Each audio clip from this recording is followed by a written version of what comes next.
시청자 여러분 안녕하십니까. 주식대박 보좌관입니다. 영상 내용은 리딩이 아니며 투자 의사결정 시 전적으로 투자의 책임과 판단에 결정되옵니다. 참고하시고 도움이 되시길 바랍니다. 화이팅! 이번 영상은 5월 27일 목요일 10분 아침 시황입니다. 전일 국내 증시 코스피 약보합, 코스닥 강보합이었고요. 상승 종목수는 약 한 550여 개 정도 상승 종목이 많았습니다. 코스피 수급을 보시면 개인과 외국인 매도, 외국인 하루 만에 매도 전환됐고요. 어제 LG화학의 매도가 좀 많았죠. 기관은 4거래일 연속 매수 우위 보이고 있습니다. 그 중심에 금융투자가 있고요. 코스닥 외국인 기관 매도, 개인만 매수했고 연기금의 매수는 며칠이에요? 3, 4, 7거래일째 유지되고 있습니다. 인플레이션이 일시적일 것이라는 연준 인사들의 발언에도 불구하고 5월 소비자 신뢰지수 실망감, 이번 주 개인 소비 지출 가격지수 발표 앞두고 관망세를 보인 거죠. 큰 금액은 아니지만 외국인이 하루 만에 순매도 보였는데 장중 외국인 매매 동향에 따라서 지수 흐름 연동되는 모습이었고요. 유틸리티, 통신, 음식료 등 방어주가 강세를 보인 가운데 한미 정상회담 이후 원전 정책 전환 기대감에 관련주들이 상승했죠. 정부가 7월부터 1차 백신 접종자에 대해 야외 활동 마스크 미착용 방침 등을 발표하면서 영화, 여행, 레저, 항공 등이 강세를 보였고요. 그리고 원전 정책 관련돼서는 제가 영상을 통해서 꽤 됐죠. 한 2, 3개월 된 거, 2, 3개월이 뭐야? 한 3, 4개월 됐나? 제가 빌 게이츠가 책 내놓은 게 있죠. 기후 재앙을 피하는 법.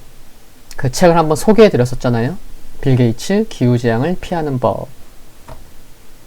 근데 그 책에, 이제야 말씀드리지만, 그 책의 결론이 뭐죠? 원전 얘기였어요. 정말 많긴 한데, 원전, 소형 원전. 그랬었다는 것도 말씀드리고. 아마 그 책 제가 소개해드리고 보신 분들은, 원전 얘기가 생각보다 많네? 그런 거 느끼셨을 거고, 그 당시에. 주가 많이 올랐죠? 원전 관련. 한편 코스닥은 정부의 메타버스 산업발전 지원 계획에 콘텐츠 업종 중심 상대적 강세를 보이기도 했습니다. 환율은 달러 인덱스 하락에 연동되면서 하락 마감했고요. 뉴욕 증시 보면은 모두 상승했고 기술주가 좀 더 좋은 모습을 보였죠. 상대적으로. 코로나19 신규 확진자 수 빠르게 감소하면서 다음 주부터 시작되는 본격적인 여름 휴가를 앞두고 여행 수요 증가 기대감이 있는 거죠.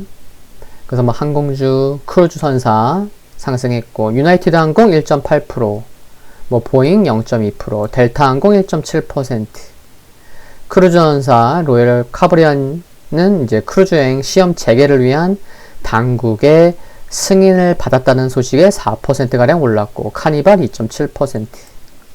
이쪽 종목군들의 흐름이 좋죠. 한편 랜들 컬스 연준은행 감독부문 부의장은 미국 경제가 지금 예상하는 강력한 흐름을 보인다면 연준 위원들이 자산 매입 부양책 속도를 늦추는 것에 대해 생각할 시기가 올 것이라고 말했고요. 투자자들은 이제 내일 밤 발표되는 이제 연준이 선호하는 물가지표, 개인 소비지출 가격지수 주목하고 있죠. 이번 주 월요일에도 말씀드렸지만 물가 상승률이 연준의 목표치 2%를 크게 넘어설 경우 자산 매입 축소 시기가 빨라질 수 있다는 우려가 커질 수 있는 만큼 투자자들이 그래서 이제 주목하고 있는 거겠고요. 종목들 보시면 지수는 크게 상승하지 않았지만 그래도 좀 눈에 몇몇 띄죠, 그쵸? 테슬라 2.3%, 니오 4.6%, 모더나 이틀 연속 3.7%, 니콜라 5.5% 상승하면서 주당 13달러 올라섰고, 아까 카니발 살펴봤고, 또 게임스탑, AMC엔터는 뭐 최근 흐름 너무 좋죠. 쿠팡이 오늘 4% 상승했고요. 또 포드가 8.5% 상승했죠. 2030년까지 전기차 판매 규모를 전체의 몇 %요? 40%까지 확대하겠다. 목표 내걸었고, 백화점 체인 노드스트롬 월가 기대를 하회하는 실적 발표로 5.8% 하락하기도 했습니다. 유럽은 다소 혼조세를 보였어요. 경기 회복에 대한 기대감도 있었지만 뭐 인플레 상승 우려가 전혀 없는 건 아니기 때문에 혼조세 보였고, 중국 상해 지수 하루 크게 상승하고 어제는 그래도 뭐 어제도 뭐 반등시도 나온 거죠. 최근에 중국 위안화 가치 강세가 가팔라요. 그래서 위안화 환율이 3년 만에 가장 낮은 수준으로 떨어지다 보니까 위안화 강세에 베팅한 해외 자금이 몰려들면서 외국인 순매수가 사상 최대 기록을 경신하고 있는 거고요. 유가는 원유 재고 감소에 반등했고, 금 가격 드디어 온스당 1,900달러 돌파했습니다. 인플레이션에 대한 우려가 여전한 가운데 달러화가 달러 인덱스 기준으로 약세, 미국 국채 수익률 안정적인, 물론 오늘은 상승했지만 그래도 뭐 여전히 뭐 절대적인 수치를 보더라도 안정적인 거죠. 오늘 뭐 중국에서 4월 공업이익, 독일 소비자 신뢰지수, 목요일 밤 미국에서 신규 실업 청구자 수, 1분기 GDP 수정치, 4월 잠정 주택 판매, 5월 캔자스시티 여는 제조업 활동 지수 발표를 앞두고 있습니다. 다우산업지수 이틀 연속 음봉인데 흐름 양호하고요. 방향성 탐색하는 상황이고, S&P 500도 비슷하고 나스닥도 비슷하죠. 그렇죠? 필리핀 반도체도 비슷하고, 중국 상해 하루 급등, 어제 그래도 뭐 반등시도 나왔고 3일 연속 양봉인 거고요. 홍콩 항생 어제 0.88%, 일본 니케이 0.3%, 대만 0.3%.